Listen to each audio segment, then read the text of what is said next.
नमस्कार मित्रांनो, मी ऋतिक कांबळे स्पर्धा विश्व या युट्यूब चॅनलवर तुमचं सर्वांचं सहर्ष स्वागत करतो. मित्रांनो, आजच्या व्हिडिओमध्ये आपण बघा जे आरोग्य सेवक याची परीक्षेची तारीख ही टाइम टेबल हे आलेलं आहे.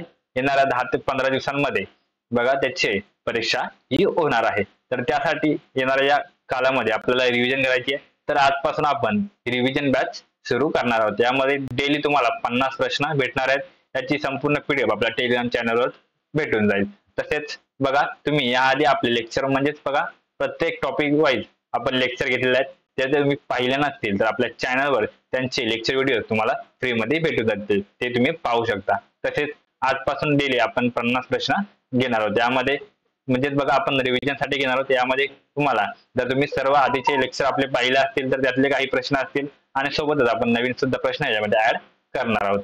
तर मित्रांनो, आपल्या चॅनलला सबस्क्राईब केलं नसेल तर सबस्क्राईब करून घ्या, जेणेकरून तुम्हाला असेच फ्री लेक्चर व्हिडिओ तसेच गव्हर्नमेंट भरती रिलेटेड अपडेट सर्वात आधी पाहता येतील. तर मित्रांनो, चला सुरू करूया. यामध्ये बघा पहिला प्रश्न आहे तो म्हणजेच बघा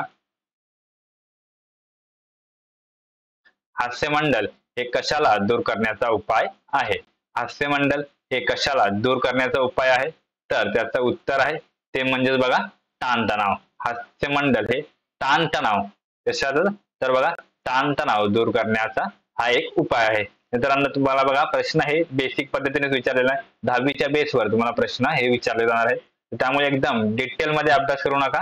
आपण सुद्धा म्हणजे कोणत्या टॉपिकवर म्हणजे जो घटक आहे कोणत्या घटकाचा जास्त अभ्यास करायचा, कोणत्या घटकावर जास्त लक्ष द्यायचं, याची आपण येणारी एक स्पेशल व्हिडिओ त्याच्यावर बनवणार आहोत. ती तुम्ही नंतर पाहू शकता.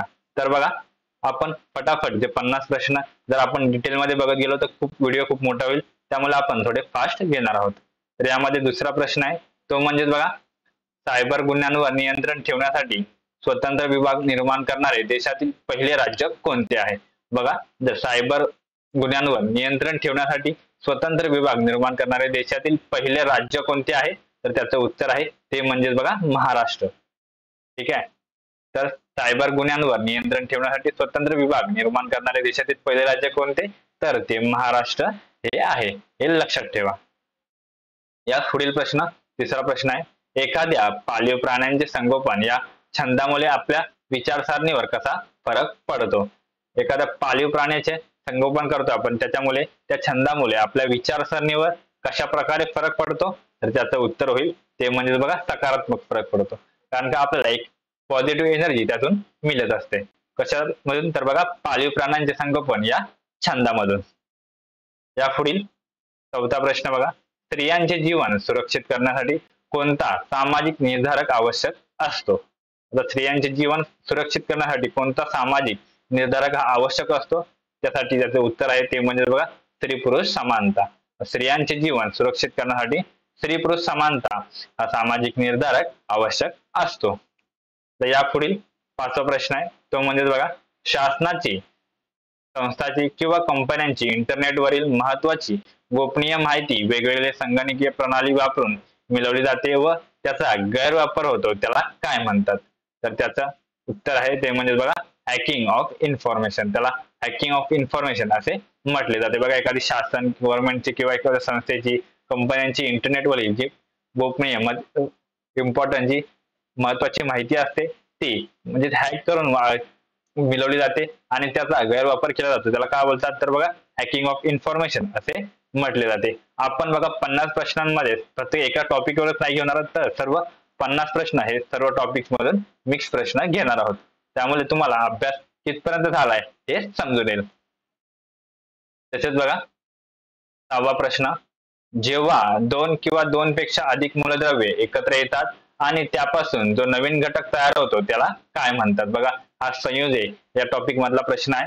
जेव्हा 2 किंवा 2 पेक्षा अधिक मूलद्रव्ये एकत्र येतात आणि त्यापासून बघा जो नवीन घटक तयार होतो त्याला काय म्हणतात, तर त्याचं उत्तर आहे ते म्हणजेच बघा संयुजा. त्याला संयुजा असे म्हटले जातात. जेव्हा 2 किंवा 2 पेक्षा अधिक मूलद्रव्य हे एकत्र येतात त्यापासून जो नवीन घटक तयार होतो त्याला संयुजा असे म्हटले जाते. ठीक आहे मित्रांनो, बघा तुम्हाला ही पीडीएफ भेटणार. डायरेक्ट पीडीएफचा अभ्यास करण्यापेक्षा तुम्ही लेक्चर बघताना तुम्हाला जो प्रश्न दिला जाईल, जो प्रश्न विचारला जाईल त्याचं तुम्हाला उत्तर येत आहे की नाही हे तुम्ही जर बघितलं तर तुमचा अभ्यास कितीपर्यंत झालाय हे तुमच्या लक्षात येईल.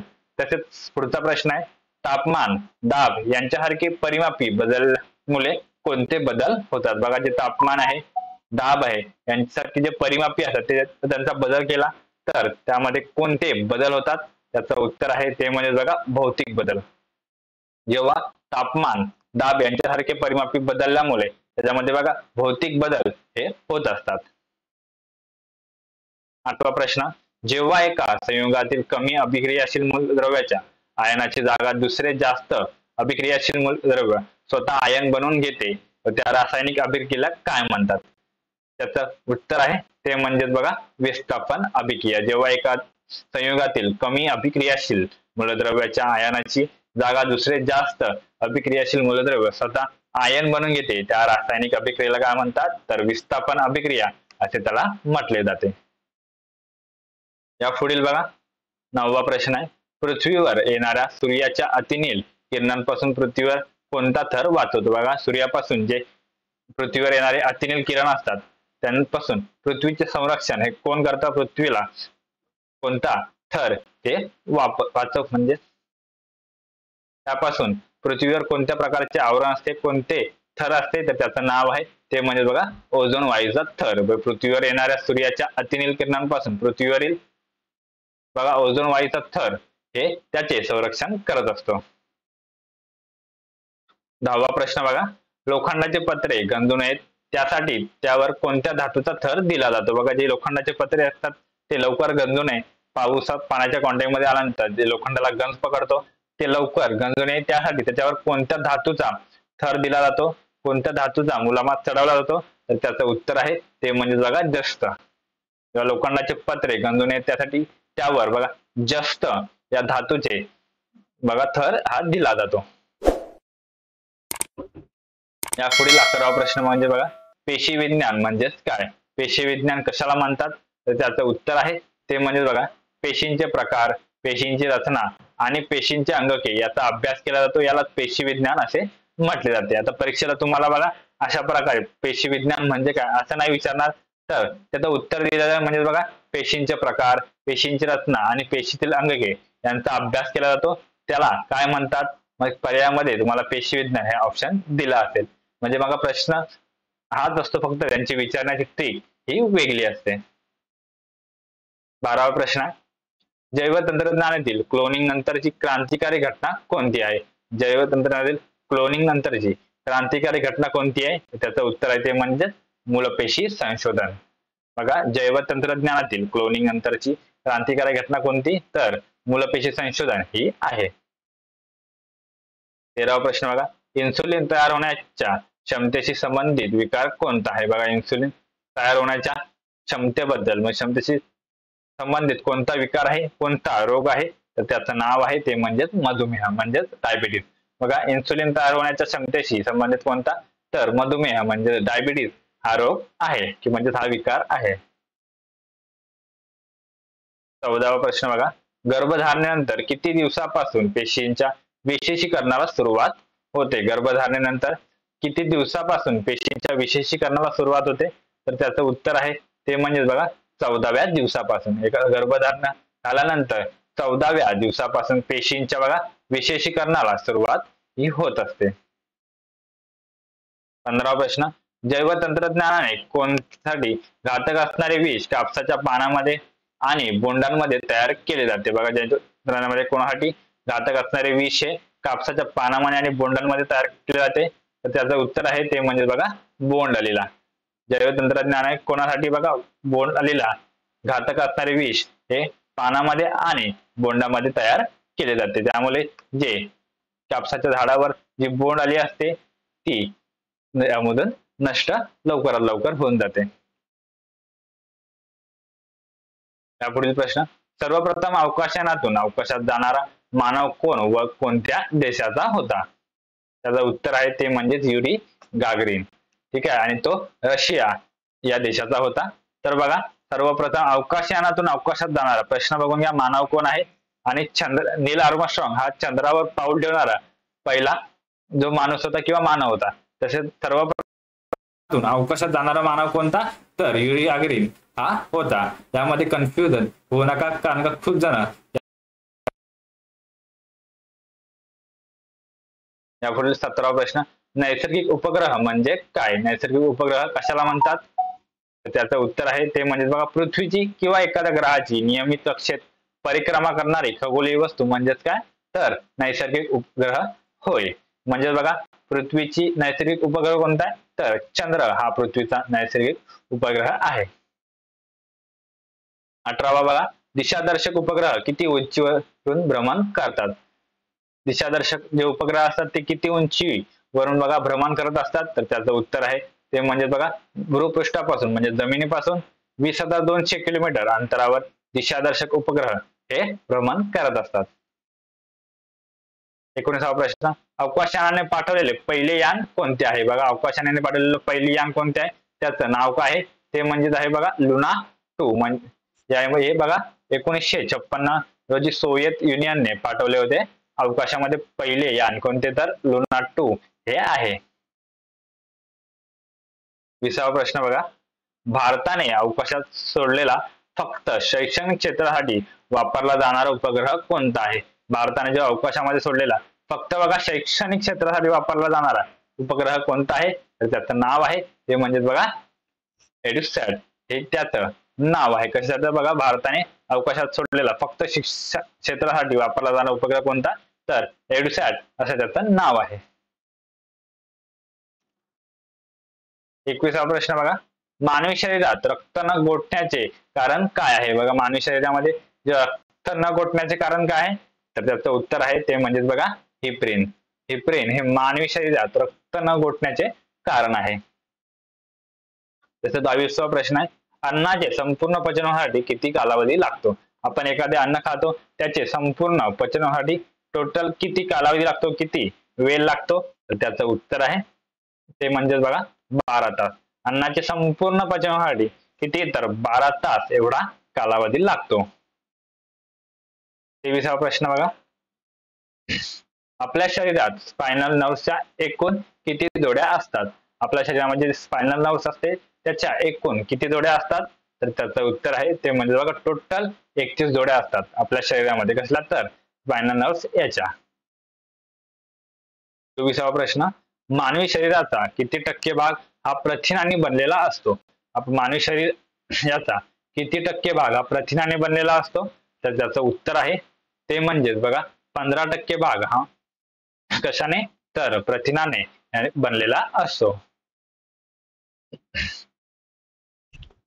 25वा प्रश्न बघा, हीटर या उपकरणामध्ये कोणत्या संमिश्राचा उपयोग केला जातो? बघा जे हीटर आहे पाणी गरम करण्यासाठी किंवा एक म्हणजे ज्यासाठी हीटर उपकरण मध्ये कोणत्या संमिश्राचा हा उपयोग केला जातो? तर त्याचं नाव आहे ते म्हणजेच बघा नायक्रोम.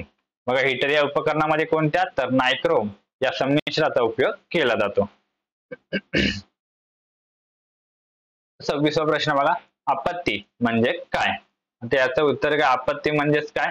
तर बघा पर्यावरणात अनेक वेळा काही भयंकर धोकादायक घटना घडतात त्यांना आपत्ती असे म्हटले जाते. बघा म्हणजे पूर येणे, दुष्काळ पडणे वगैरे जे पर्यावरणामध्ये अनेक वेळा काही जे भयंकर धोकादायक घटना घडतात त्यांना आपत्ती असे म्हटले जाते. म्हणजे उदाहरणार्थ काय? तर पूर, सुनामी तसेच दुष्काळ वगैरे सर्व. 27वा प्रश्न म्हणजे बघा, आपत्ती टाळणे, आपत्तीला तोंड देण्यासाठी योजना तयार करणे व त्यासाठी क्षमता मिळवणे याला काय म्हणतात? बघा आपत्ती टाळणे, आपत्तीला तोंड देण्यासाठी योजना तयार करणे व त्यासाठी क्षमता मिळवणे याला काय म्हटले जाते? तर त्याचं उत्तर आहे ते म्हणजे बघा आपत्ती व्यवस्थापन.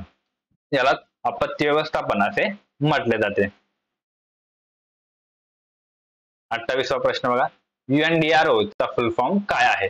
UNDRO चा फुल फॉर्म आहे तो म्हणजे बघा United Nation Disaster Relief Organisation. हे UNDRO याचा फुल फॉर्म आहे.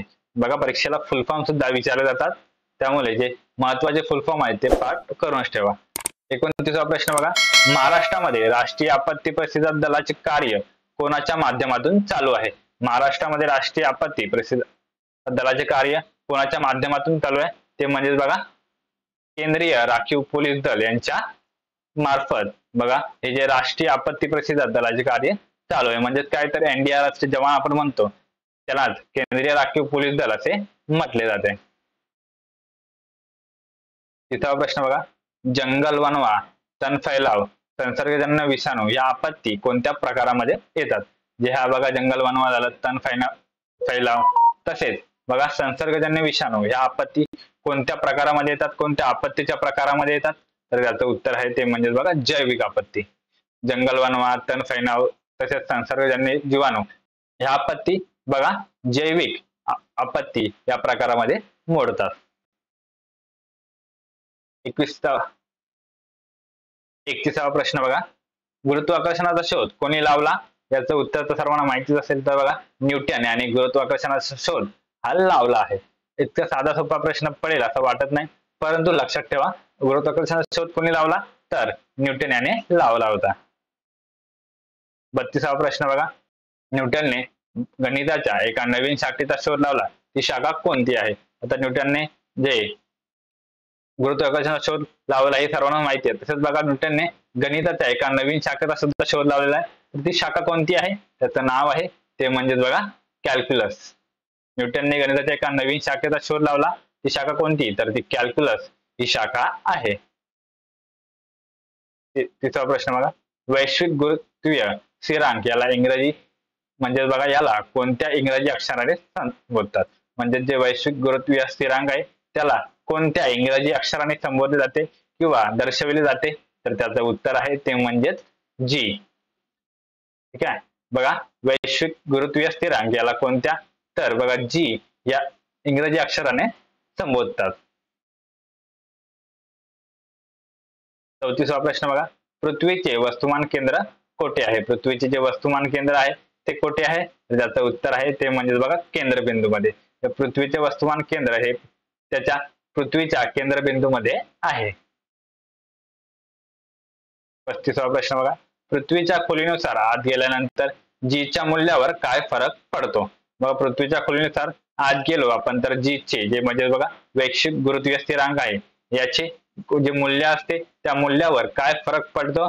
तर त्याचं उत्तर आहे ते म्हणजे बघा जी चे मूल्य हे कमी होत जाते. म्हणजेच बघा जे गुरुत्वीय स्थिरांक आहे ते कमी कमी होत जाते. आपण पृथ्वीच्या खोलीनुसार जसे जसे आत जाऊ तसे जी चे मूल्य हे कमी होत जाते. 36वा प्रश्न बघा, अनुवांशिकता म्हणजेच काय? अनुवांशिकता कशाला म्हणतात? तर त्याचं उत्तर आहे ते म्हणजे बघा एका पिढीतील जैविक लक्षणे जनुकांद्वारे पुढच्या पिढीत संक्रमित होण्याची प्रक्रिया म्हणजेच अनुवांशिकता होय. यालाच अनुवांशिकता असे म्हटले जाते. म्हणजे मला प्रश्न सुद्धा असा विचारतील की एका पिढीतील जैविक लक्षणे जनुकांद्वारे पुढच्या पिढीत संक्रमित होतात, त्या प्रक्रियेला काय म्हणतात? तर त्याचं उत्तर होईल अनुवांशिकता असे त्याचं उत्तर असेल.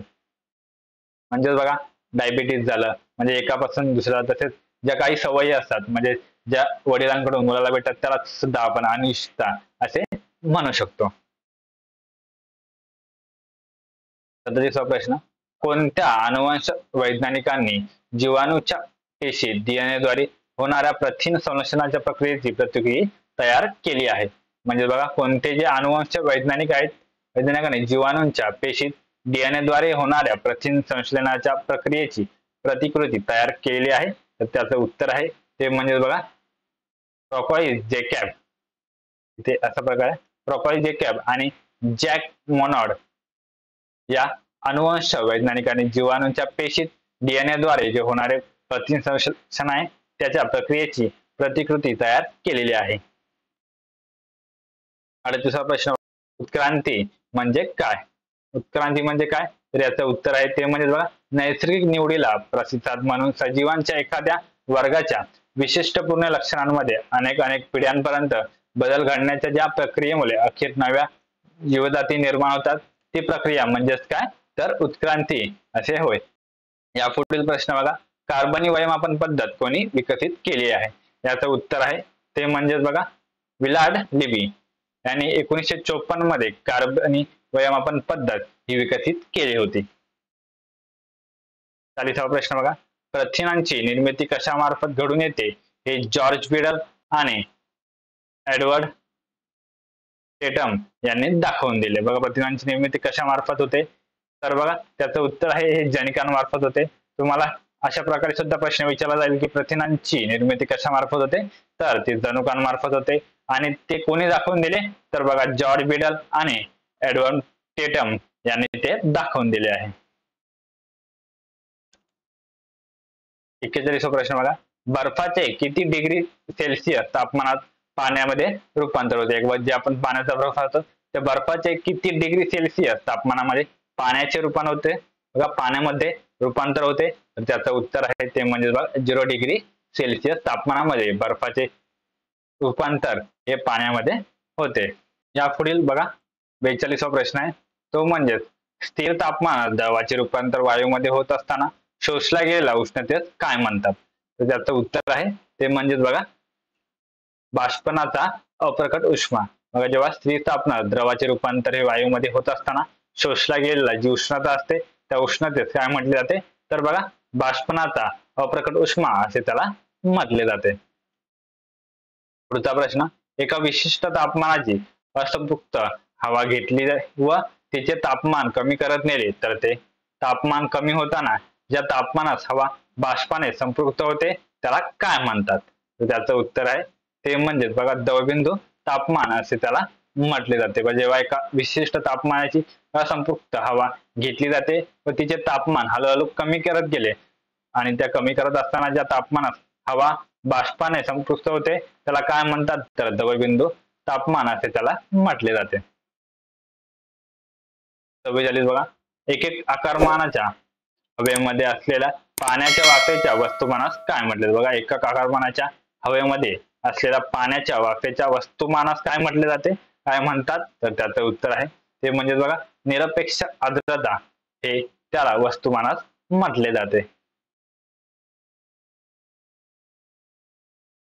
एकक वस्तुमानाच्या पदार्थाचे तापमान 1 डिग्री सेल्सिअसने वाढवण्यासाठी लागणारी उष्णता म्हणजेच काय, बघा एखादे एकक वस्तुमानाच्या पदार्थाचे तापमान 1 डिग्री सेल्सिअसने वाढवायचे असेल तर वाढवण्यासाठी लागणारी उष्णता म्हणजेच काय, त्या उष्णतेला काय म्हणतात, त्याचं उत्तर आहे ते म्हणजे बघा पदार्थाची विशिष्ट उष्मधारकता असे त्याला म्हटले जाते.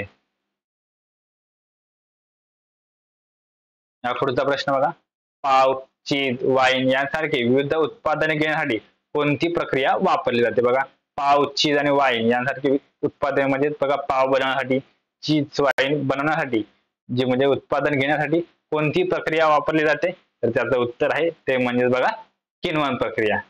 ठीक आहे, पाव, चीज आणि वाईन यांसारखी विविध उत्पादने घेण्यासाठी कोणती, तर किण्वन प्रक्रिया ही वापरली जाते.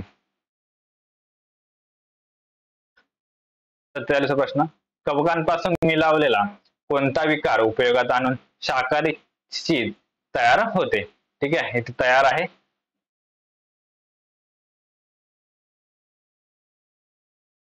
तर कवकांपासून मिळालेला कोणता विकार उपयोगात आणून शाकाहारी चीज तयार होते, तर त्याचं उत्तर आहे ते म्हणजे बघा प्रोटीएज. कवकापासून मिळालेला कोणता, तर प्रोटीएज हा विकार उपयोगात आणून शाकाहारी चीज तयार केले जाते.